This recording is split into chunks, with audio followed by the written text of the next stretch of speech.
Сәлем қыздар, бүгін біз өте дәмді әрі жұмсақ бәліш дайындайтын боламыз, яғни пирожки. Барлық ингредиенттерді описаниеға қалдырдым.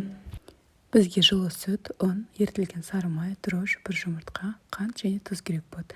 Алдымен жылы сүтімізге дрожж, қантты және тұзды салып, жақсылап араластырамыз.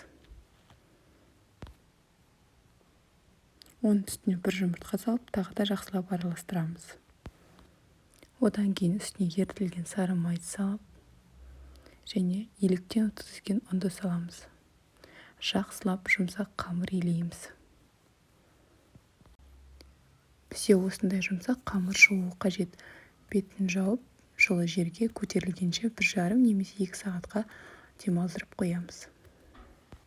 Салмасын дайындаймыз. Мен картошканы қайнатып пісіріп алдым. Үстіне ұсақтап туралған пиязды салдым. Дәміне қарай тұз, бұрыш салдым. Бұрыш салмасаңыздар да болады. Сосын барлығын жақсылап еземіз. Қамырымыз көтерілді.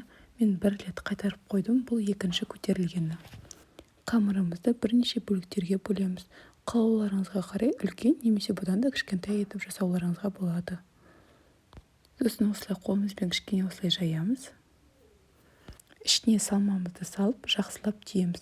Піскенде ашылып кетпес үшін. Духовкамызды алдын ала қыздырып қоямыз.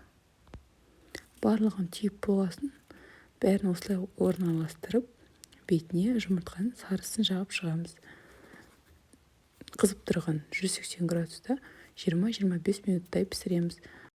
Әркімнің духовкасы әртүрлі болғандықтан істеу уақыты мен градусы басқаша болуы мүмкін. Соған назар аударыңыздар. Бәліштеріміз дайын болды. Өте жұмсақ әрі дәмді болып шығады. Міндетті түрде жасап көріңіздер. Ұнаса лайк басып, комментарий қалдырыңыз. Ас болсын.